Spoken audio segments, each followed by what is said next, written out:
Hey, it's John here.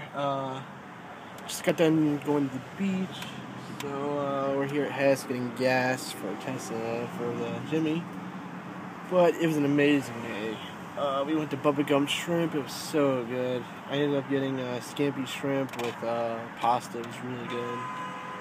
And here on Madeira Beach, we ended up relaxing. We saw this. It looked like a manatee in the water. I don't know what it looked like. Some type of manatee or some type of seal, maybe. I don't know, but it was huge. It was about like 8 foot long.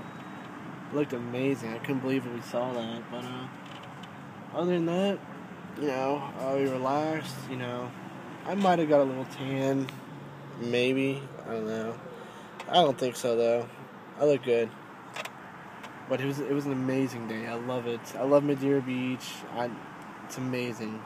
I can't explain it. John's Pass, awesome. But other than that, just chilling out, relaxing with the girl, and I don't know. It's amazing. So I'm waiting for them to get out of the Hess because I had to pump the gas. So I'm waiting for them to get out and probably just go home, get a shower, and get some sleep for tomorrow. Probably watch a movie, go to bed. Sounds about right. So peace out. I'll make another blog later. So, see ya.